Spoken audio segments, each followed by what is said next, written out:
Bé, si us sembla, comencem. Per seguir aquest principi de que el que comença més o menys a l'hora acaba també a l'hora. Avui tenim amb nosaltres el company Miguel Manzanera, que és una persona... No se sent, no se sent. que és un company que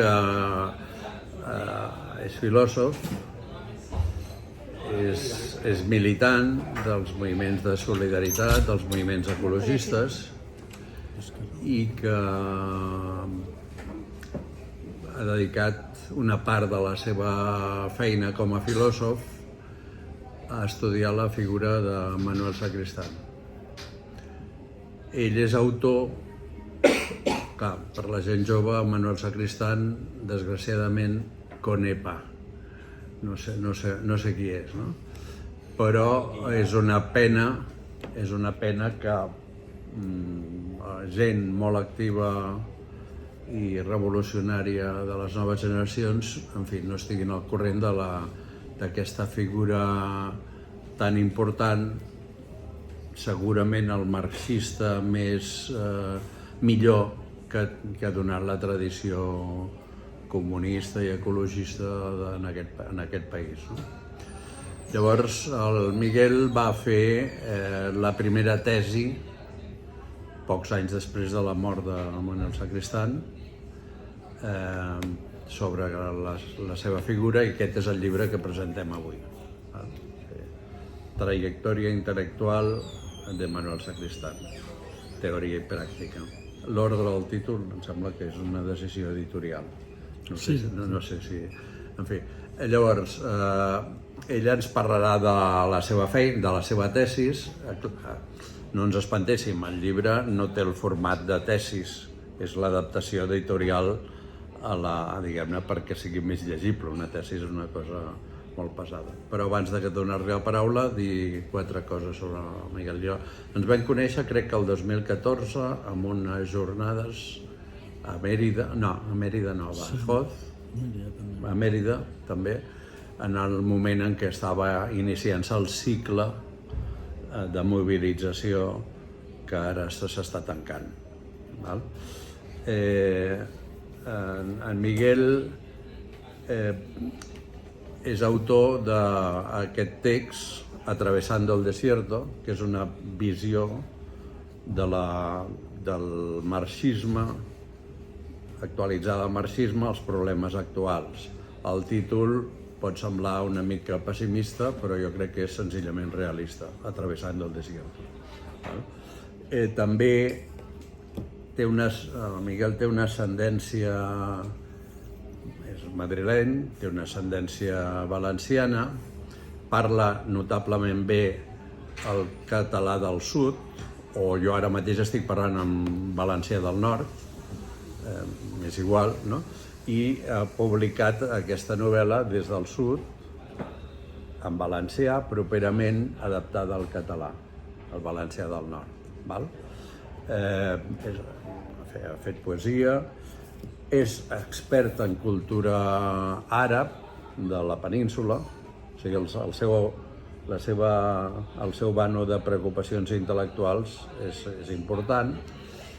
Té relació amb l'Institut Cubà de Filosofia i ha fet algunes activitats a Cuba i en farà properament. I com a antecedent del llibre d'avui, i aquí acabo, ara fa un parell d'anys, va publicar aquesta antologia de textos de Manuel Sacristán.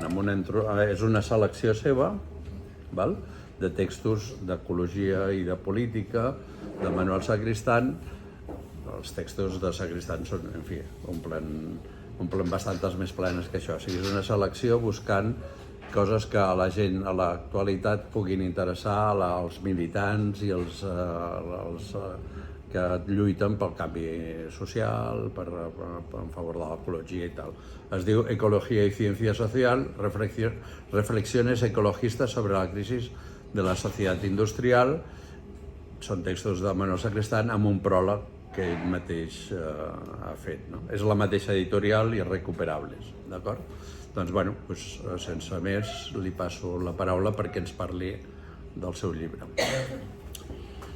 Bé, el primer és donar les gràcies a Joan per el seu interès i perquè ha organitzat aquest acte, el mateix que l'acte que vam fer en Barcelona l'altre dia.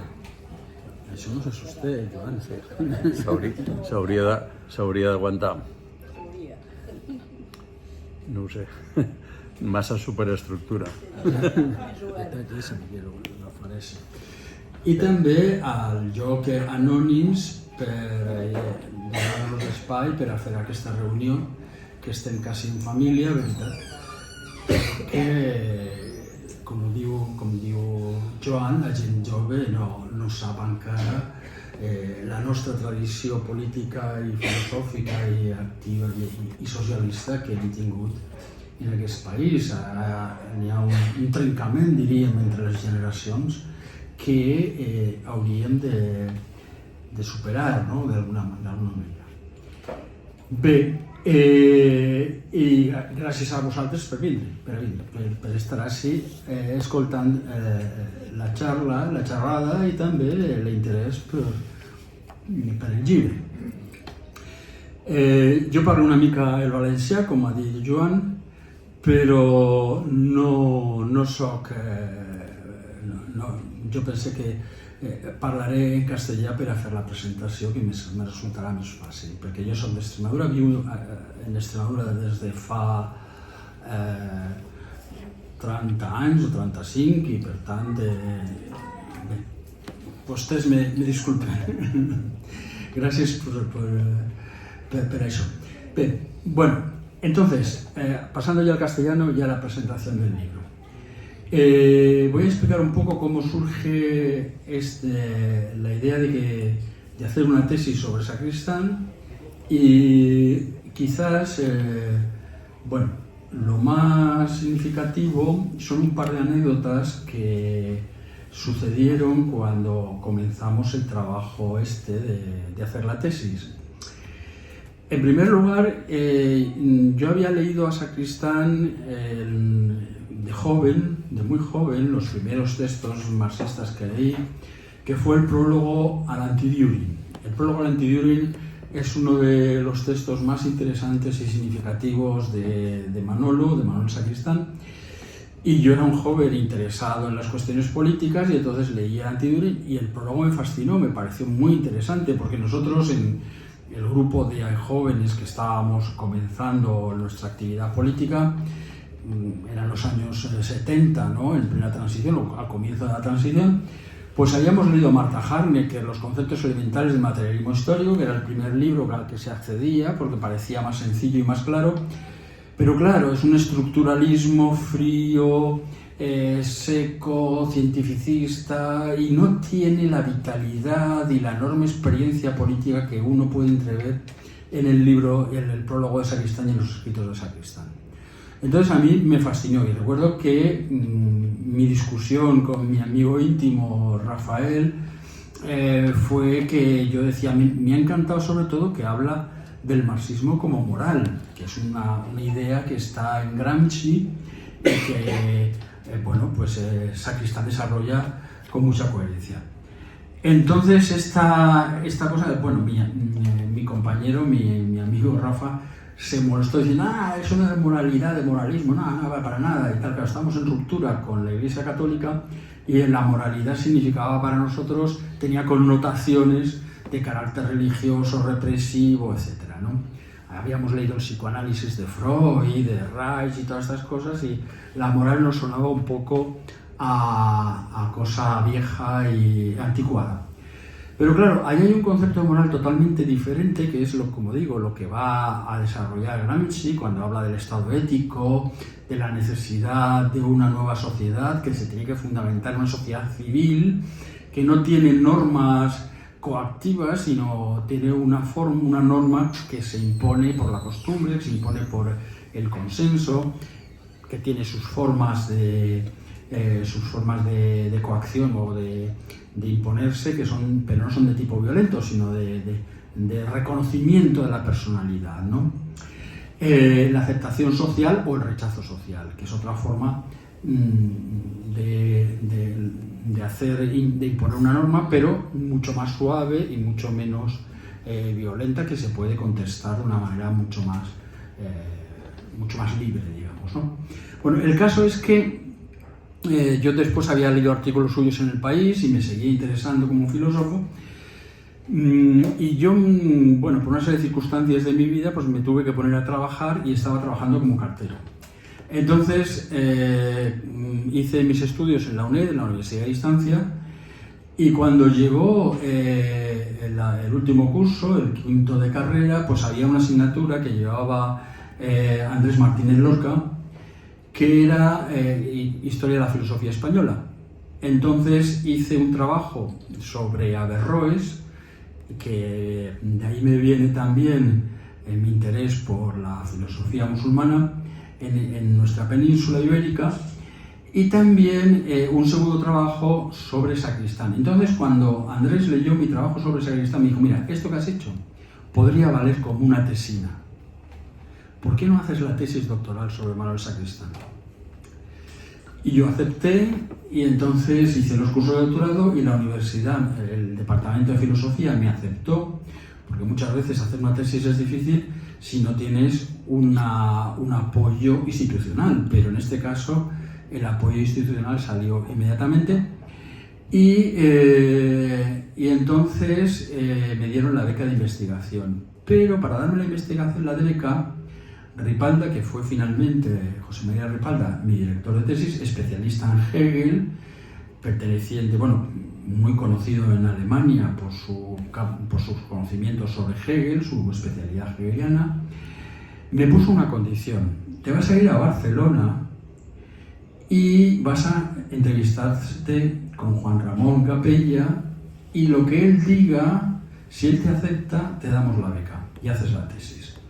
Pues nada, muy bien, me voy a Barcelona, Juan Ramón me recibe en su casa, comenzamos a hablar, y lo primero que me dice: estaba a punto de tirar la toalla. Estaba a punto de tirar la toalla, estaba a punto de dejar todo el trabajo que estamos haciendo para recuperar la memoria de Manuel Sacristán. ¿Por qué? Porque nada más morir Sacristán, pues hay una serie de artículos y de referencias y tal, bien, pero pasado un corto tiempo, de repente el sistema cultural, el sistema de intelectuales orgánicos de este país decide que hay que borrar la memoria de Manuel Sacristán, y hay toda una campaña de descalificación de Manuel Sacristán. Y este es el momento en el que yo llego a Barcelona y me dice Capella: estaba a punto de tirar la toalla. Pues la metáfora sabéis cuál es el boxeador que cuando se rinde tira la toalla y se tira a punto de rendirse. Hay otra anécdota interesante, y es que cuando yo ya había decidido hacer la tesis y tal, me dicen: mira, va a venir Francisco Fernández Buey a Madrid a dar una charla sobre los conceptos ecologistas de Marx. Y entonces me voy yo allí a ver a Paco, y cuando va a empezar la charla no hay nadie, estaba solamente yo. Y claro, yo saludo a Paco y tal, le comento lo de la tesis y le digo: pero mira, estoy yo solo, si quieres dar la charla la das, y si no, no hace falta que me la des ya. No, aunque estés tú solo yo la doy, y si he venido para eso. Claro, ahí ves la talla y el valor de los intelectuales de izquierda, que en situaciones dramáticas y muy difíciles no dejan de hacer su labor, aunque sea una sola persona. Claro, hombre, yo también era un poco especial, pero estoy seguro de que hubiera sido cualquiera y hubiera hecho igualmente la charla, ¿no? Bueno, estuvimos hablando y tal, y esta es la situación en la que estaba el tema de Sacristán en el momento en el que yo empecé a hacer la tesis. Estamos hablando del año 89 o un poco antes quizás, y Sacristán llevaba, pues eso, había muerto en el 85. ¿Qué sucede? Que la Universidad de Distancia es la que va a impulsar y va a intentar recuperar la memoria de Sacristán en ese momento. Entre otras cosas, la universidad había intentado llevar a Sacristán a la universidad, haberle dado un trabajo dentro de la propia universidad a distancia. Porque la universidad a distancia es una creación nueva, donde hay muchos profesores que han entrado, digamos, por esta vía, en unas estructuras completamente nuevas, y no le sucede lo que le pasa a la Universidad Española en la mayoría de los casos. Y es que es una universidad muy controlada por la derecha, con muchas retrancas conservadoras e incluso reaccionarias, y entonces, responsable en este caso de intentar anular la memoria de Sacristán. Pero como la Universidad de Distancia era una creación nueva y habían entrado, digamos, personas renovadoras, la mayor parte de ellos, por lo menos en la Facultad de Filosofía, gente muy de izquierdas, incluso un compañero había estado en el movimiento de los PNN, de los profesores no numerarios, que se hizo en los años 60 y que fue liderado por Sacristán, porque Sacristán fue un profesor no numerario, pues entonces había un interés grande por esta recuperación. Y entonces me eligen a mí para hacer la tesis doctoral. Bueno, yo había estudiado en la UNED, había hecho mis cursos de filosofía, conocía mi trayectoria, había hecho este trabajo sobre Sacristán, sobre el marxismo, y entonces deciden que yo haga la tesis y Capella pues recibe alborozado el hecho de que la Universidad de Distancia haya decidido la recuperación. Este fue el principio de un proceso de recuperación que hoy en día yo creo que está bastante avanzado y que ha conseguido poner a Sacristán en el lugar que se merece, en el lugar de ser uno de los filósofos marxistas más importantes, si no el más importante de nuestro país, me refiero incluso a la península ibérica, y el hecho de hacer una tradición política que viene desde Gramsci. Sacristán yo creo que es el intérprete, uno de los intérpretes más autorizados de Gramsci,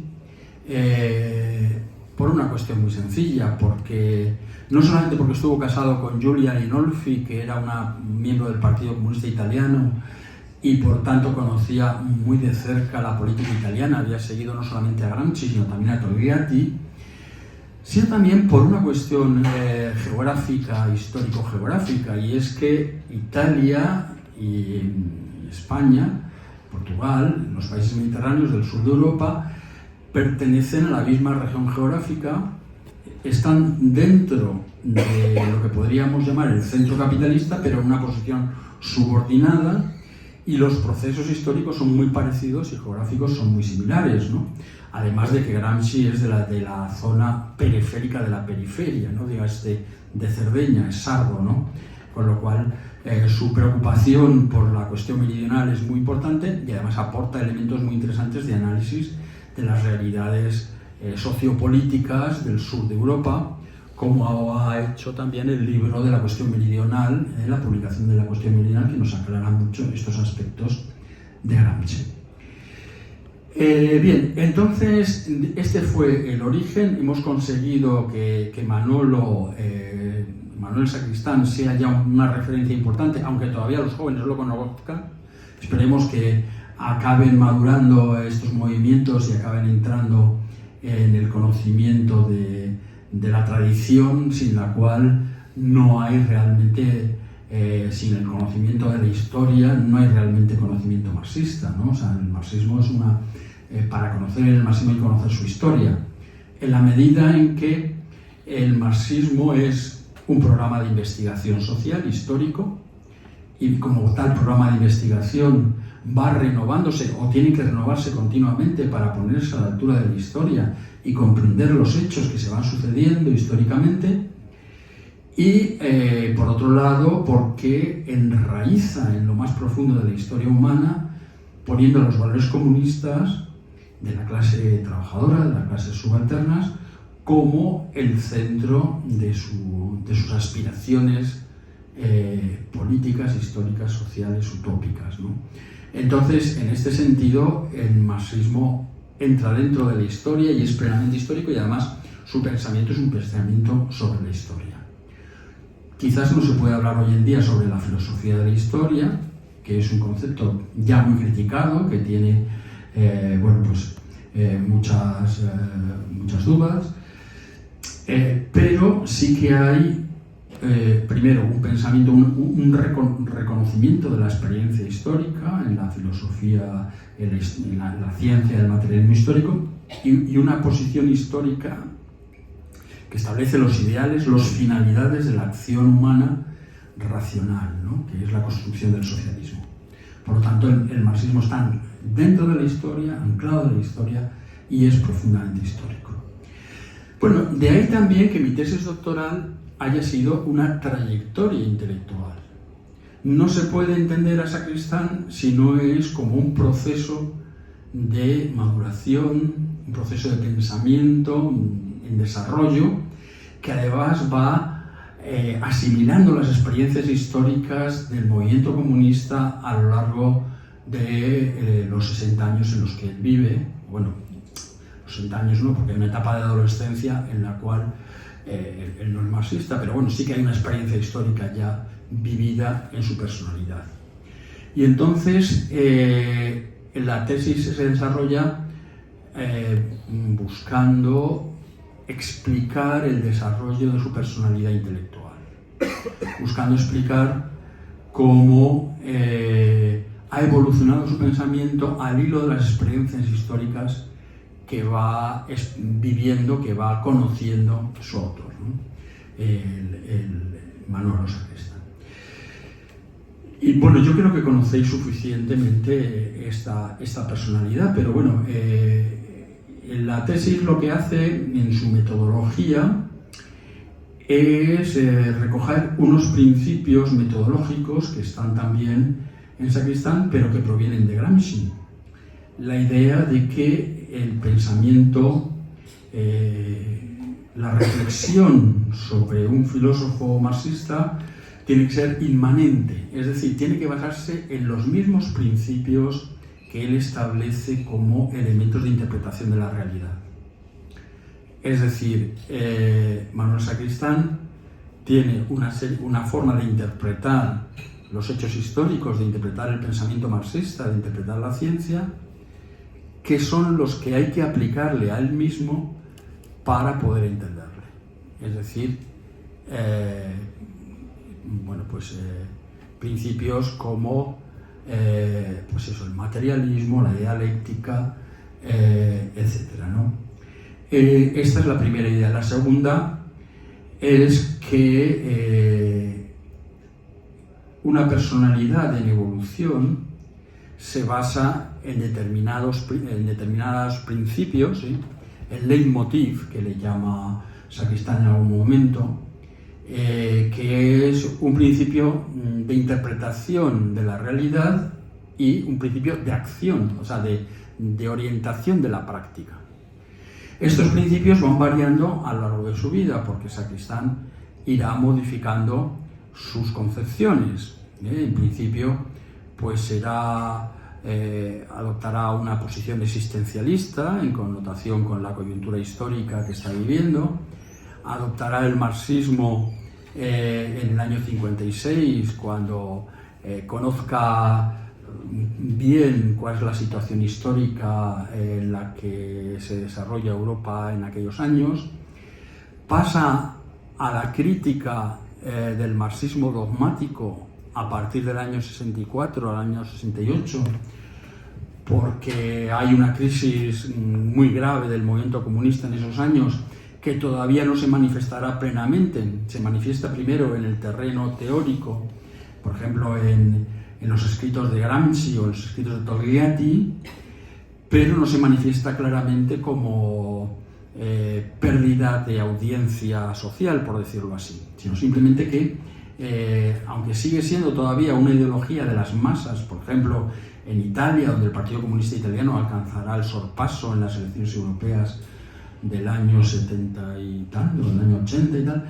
Sin embargo, es que no recuerdo bien la fecha, sin embargo, ya desde el punto de vista teórico, en los análisis de Gramsci, en los análisis de Togliatti o en los análisis de Lucas y en los análisis de Sacristán, hay una crisis muy profunda de la teoría marxista y de las propuestas y del desarrollo del marxismo como forma de pensamiento, como corriente intelectual y como ciencia de la historia. Es una crisis que proviene del estalinismo como forma dogmática del marxismo, como forma ideológica del marxismo.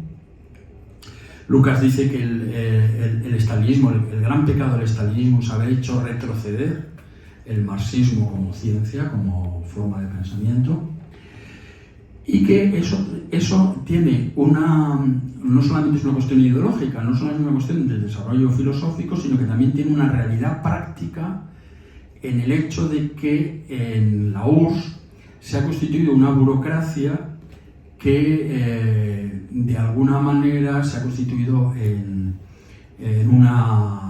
un corsé, digamos, del desarrollo de las fuerzas productivas. No solo es un corsé hacia la clase trabajadora, es un corsé en el desarrollo mismo de las fuerzas productivas en la Unión Soviética, que acabará destruyendo, deshaciendo este Estado, ¿no?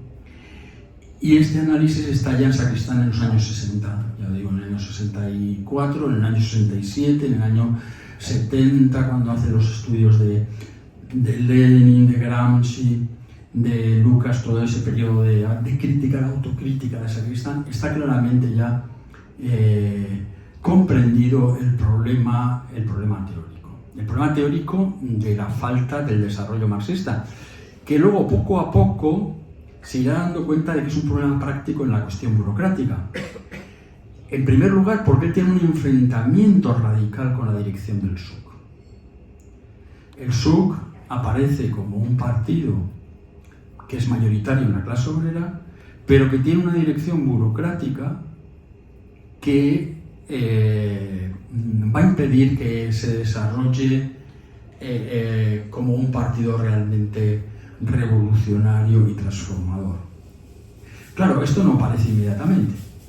Recordar que el PSUV en las primeras elecciones, estamos hablando del 76, no del 77, del 78, es un partido mayoritario, tiene el 20 y tanto por ciento de los votos, casi la cuarta parte de... O sea, inmediatamente el marxismo sigue siendo un pensamiento de las masas. En Italia, en Cataluña, incluso en España, el resto del Estado español. Pero ya está la crisis implícita dentro de las estructuras del partido y dentro de la teoría. Y entonces, al cabo de pocos años, el Pichi desaparece, el SUC se hunde, el Partido Comunista acaba desapareciendo, etc.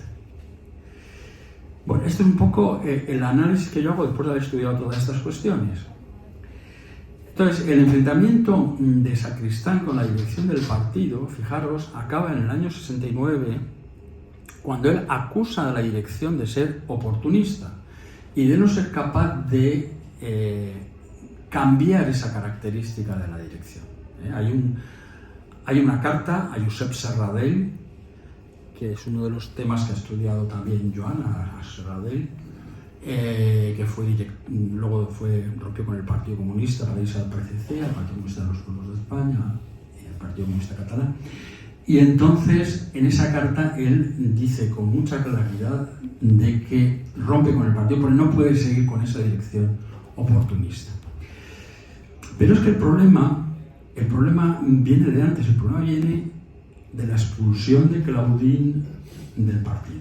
Fijaros que Claudine es el que ha elaborado la línea política principal del Partido Comunista, del SUC, que es la huelga general política y la jornada nacional pacífica. Es una política que Sacristán defiende completamente y que ha sido elaborada por Claudine. Pero Carrillo aprovecha la crisis que hay en Rusia con la defenestración, en la URSS, con la defenestración de Khrushchev por Brezhnev, se apoya en eso para expulsar a Claudine.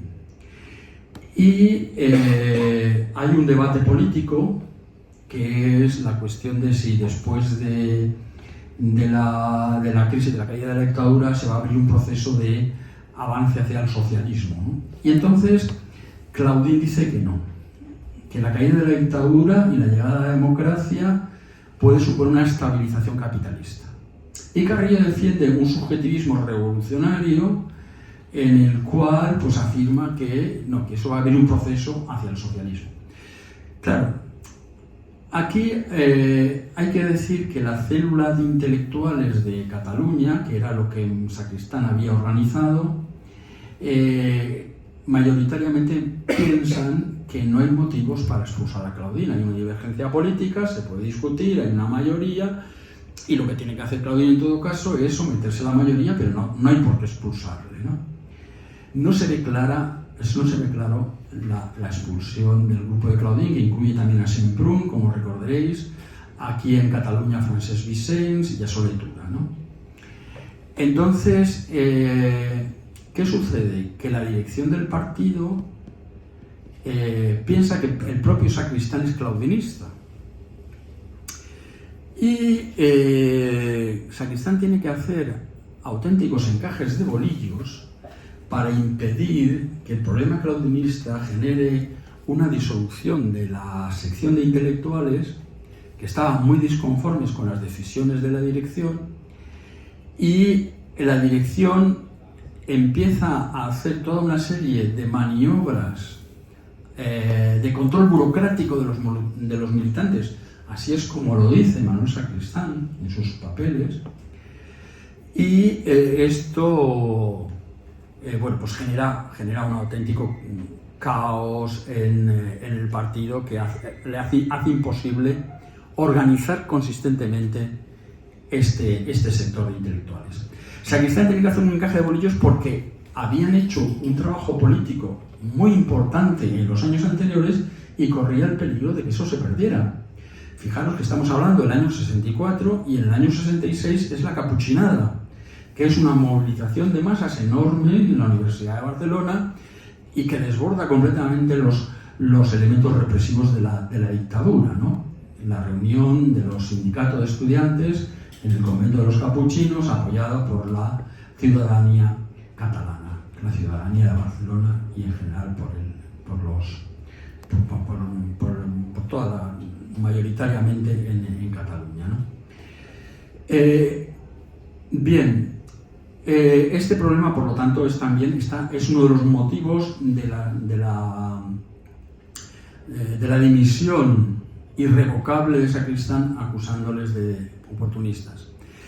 Y esto le va a dar la idea de que en la propia URSS hay una burocratización, o sea que lo que está pasando en el SUC es una muestra, como dice el refrán, para muestra un botón, de lo que está pasando en la URSS. Y al cabo del tiempo, él va a decir que, sin mucha convicción y con sus dudas, que la burocracia en la URSS es una clase social. Él lo dice con sus dudas porque, en primero, él es muy riguroso en el plano científico, no le gusta decir cosas así un poco, si no hay un estudio científico en profundidad, pero sí que él intuye, y él lo dice que en algunos papeles, que eso es una clase social, o está a punto, y en otros lugares dice, bueno, podríamos decir que es una clase social, o lo que sea, o como se le quiera llamar. Es decir, que tampoco da una definición definitiva, porque piensa que tiene que haber un estudio más serio de lo que está pasando en la URSS. Pero, yo hoy en día creo que sí que podemos decir que es una clase social, especialmente por lo que pasa en la época de Yeltsin, ¿no? Bueno, primero con Gorbachev y luego con Yeltsin, es decir, esta gente se apropia de los bienes comunes y, por lo tanto, esa apropiación indica que ya hay allí unos elementos de represión y de dominio y de control de la situación, y si no era una clase social se va a transformar en una clase social capitalista inmediatamente, pero por lo tanto no es tan descabellado decirlo, ¿no? Habría que hacer estudios de luego más científicos y mucho más, matizados del tema para poder afirmarlo de una manera clara, pero a mí sí que me da la impresión de que, tengo la intuición de que eso es así, ¿no? Bueno, quizás queráis saber cómo sé yo todas estas cosas, ¿no? ¿De dónde sale todo esto que estoy diciendo? Todo esto está en el archivo del Partido Comunista de España.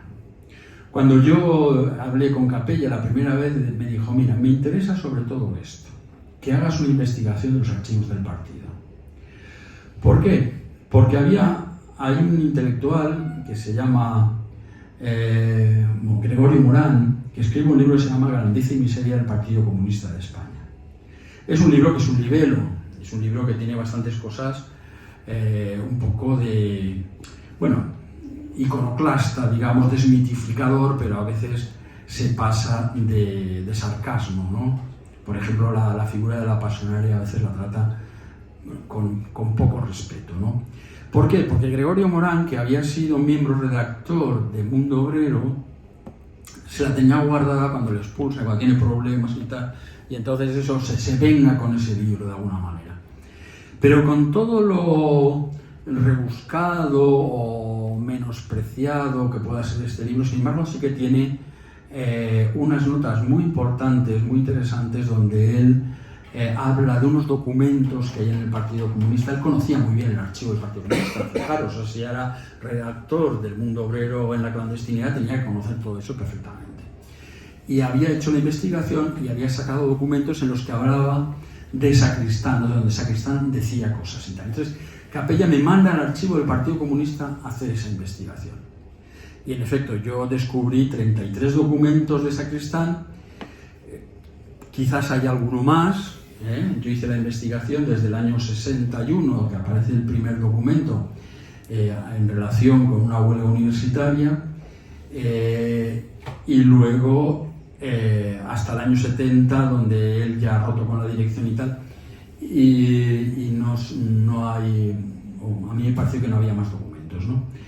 Pero además hay otras muchas cartas que no son de Sacristán, pero que hablan de Sacristán. Por ejemplo, la sospecha de claudinismo y tal, pues estaba también en algunas otras documentaciones que aparecían allí, que se nombra Sacristán, etcétera, de López Raimundo, de Serradell, de Gutiérrez Díaz y de otros elementos, ¿no?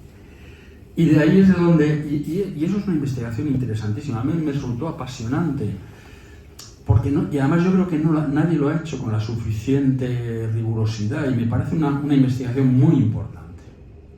Fijaros que en Extremadura hay un intelectual muy interesante que se llama Juan Andrade, que ha escrito un libro muy bueno sobre el Partido Comunista y el Partido Socialista en la transición. Pero él ha hecho la investigación sobre todo basándose en fuentes periodísticas, que me parece excelente. Ya digo, el libro me parece estupendo, excelente, lo he leído y está muy bien. Pero esta investigación de los documentos internos del partido es ver las entrañas, es ver la constitución, la estructura interna, y eso es muy importante. Y es muy importante desde el punto de vista también de la conciencia y de la construcción del partido desde dentro. Y ahí es donde, como digo, Sacristán empieza a comprender el fenómeno histórico de la burocratización del movimiento comunista, que se produce en los partidos que están en la lucha, por ejemplo, en Occidente, en el sur de Europa, pero que también eso es un reflejo de lo que está pasando ya en la Unión Soviética, que acaba burocratizándose y acaba desapareciendo, y es también claramente lo que pasa en China. Lo que pasa es que China ha conseguido desarrollar la economía de su país hasta niveles que han superado al propio capitalismo en eficacia. Y esto es porque China ha hecho la NEP, la nueva política económica de Lenin, cosa que Stalin se cargó en un momento y fue erróneo. Se intentó llegar al socialismo y al comunismo por la vía rápida y autoritaria y no pudo ser. Y no pudo ser porque los factores que influyen en la evolución histórica son los que estudiamos en el marxismo, pero que hay que tener en cuenta también los factores culturales. Y esto es lo que Gramsci ha visto con mucha claridad. Los factores culturales son esenciales y no se pueden pasar por encima, como se ha intentado hacer en el movimiento comunista y en la teoría comunista. Y esta idea de que los factores culturales son fundamentales es la que Sacristán ha recibido plenamente y ha trabajado sobre ellos con mucha consecuencia. Y esto es lo que también reflejo yo en la tesis doctoral. Pero es que si uno conoce la teoría marxista actual, tal como se ha ido desarrollando, y lees a Samir Amin, Resulta que Samir Amin, desde una perspectiva completamente diferente, en su crítica de los modos de producción y del marxismo dogmático o ortodoxo de la Unión Soviética, también afirma que las cuestiones culturales y las cuestiones filosóficas y conceptuales son importantísimas a la hora de entender el desarrollo de una sociedad. Bueno, la teoría de Samir Amin a mí me parece muy interesante.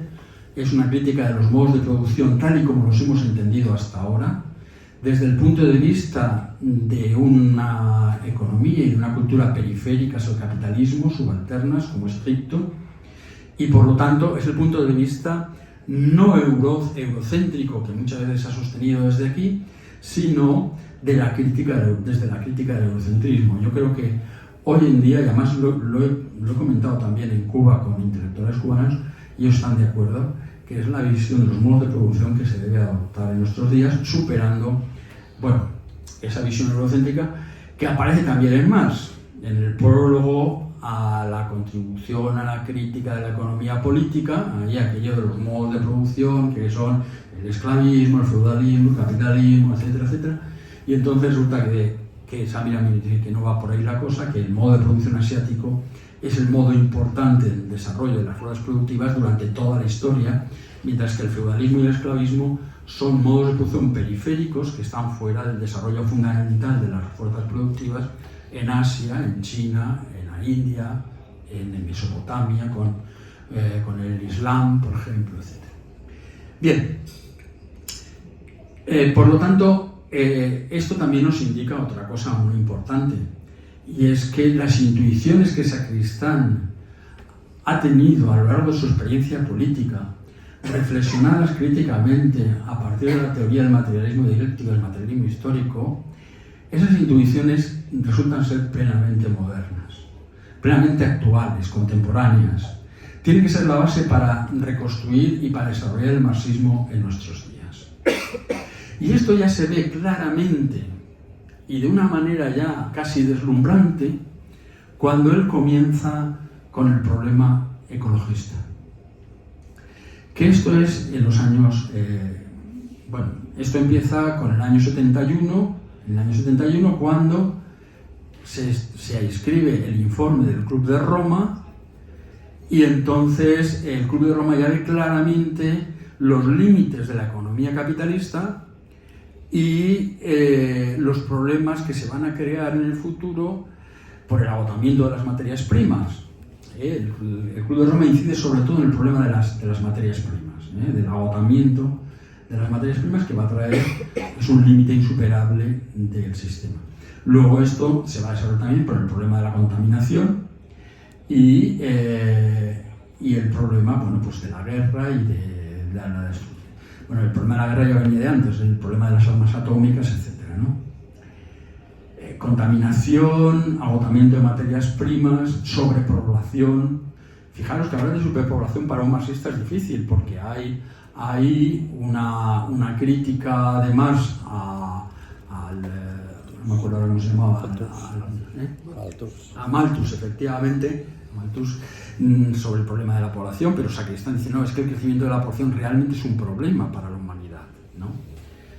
De todas formas, yo creo que el problema de la población y el crecimiento de la población se relaciona directamente con el problema del movimiento feminista, porque al fin y al cabo el crecimiento de la población tiene que ver con la tasa de natalidad, y la tasa de natalidad tiene que ver con la emancipación de las mujeres. Es decir, que en un país como el nuestro, donde las mujeres han conseguido la emancipación a raíz de la transición política, hemos visto cómo la tasa de natalidad descendía radicalmente desde un fascismo con una tasa de natalidad altísima, donde las mujeres estaban sometidas al marido, donde había familias numerosas de 14, 16 hijos, donde las medias eran de 3 hijos por mujer, y 3 hijos y pico, a una situación como la que tenemos ahora, donde las mujeres emancipadas han decidido hacer su propia vida. Por lo tanto, sí, tienen sus hijos porque quieren tenerlos, porque les gusta, cuando les apetece, pero no están sometidos a los deseos del macho que les obliga a hacer el sexo cuando quieren, ¿no? Entonces, esta es una situación que se puede resolver y que no se ha resuelto en el mundo porque todavía hay países con ideologías integristas, como es la India, como son los musulmanes, o como es Latinoamérica, donde la mujer todavía continúa sometida, ¿no? Pero bueno, este es uno de los problemas que va a tratar Sacristán también, o sea, que va a decir, tampoco es que lo diga muy a menudo, pero sí que tiene, en algún momento lo señala, ¿no? Y en general el problema ecológico. Por eso yo he recogido la antología de textos ecológicos, que empiezan, como digo, en el comentario del Club de Roma, y que durará ya durante toda su vida, pero es que es una intuición clarísima de los problemas reales que vive la humanidad. Cuando aquí todavía se habían enterado del problema unas minorías, ¿no? Nada más. Y sin embargo, esto hoy en día ya es un problema clarísimo, que todos lo vemos y que además nos está afectando con el problema del cambio climático de una manera pues muy dolorosa, porque además la desaparición de especies vivas, la destrucción del medio ambiente, de la biosfera, es ya un proceso muy avanzado que no sabemos a dónde nos va a llevar. Por lo tanto, yo creo que todos estos datos nos dan la idea de que Sacristán realmente es un pensador marxista que ha sido clarividente en muchos aspectos y que debe ser la base de un desarrollo marxista que sigue siendo la perspectiva más racional sobre la historia de la humanidad y sobre el futuro de la humanidad, cuando nos propone el socialismo y el comunismo como futuro. Y simplemente señalar o recordar que Sacristán ha hecho estudios sobre la estructura del marxismo como teoría, que son fundamentales, ¿no? Desde, como he dicho, el estudio sobre Gramsci, sobre Lucas, sobre Lenin y sobre el concepto de ciencia en Marx, que son fundamentales para entender el marxismo y para desarrollarlo. Bueno, Paco Fernández Boix, yo tenía una diferencia con él y con Víctor y con los discípulos catalanes de Sacristán, que dicen que el marxismo no es una ciencia. Yo entiendo que le hayan dicho esto, lo entiendo porque, claro, había que criticar ese dogmatismo, ese pseudocientificismo del dogmatismo soviético, había que desarticular esa ideología, y entonces la forma, digamos, más radical es decir, no es una ciencia, el marxismo es una tensión espiritual por alcanzar un mundo de justicia. Pero yo creo que ahora mismo sí que conviene recuperar también los aspectos científicos del marxismo.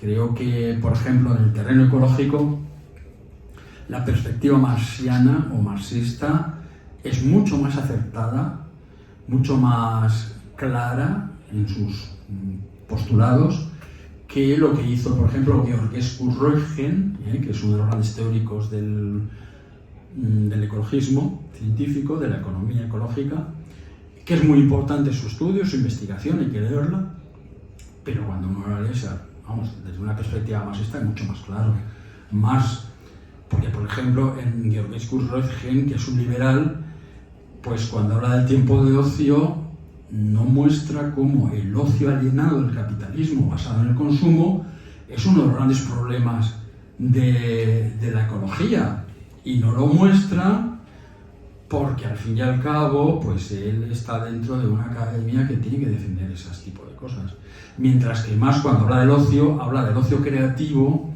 del arte, de la música, del disfrute, de productos espirituales que no tienen nada que ver con la producción material. Entonces, creo que en este sentido también el marxismo tiene elementos mucho mejores para afrontar el futuro que lo que pueda ser el movimiento ecologista como tal.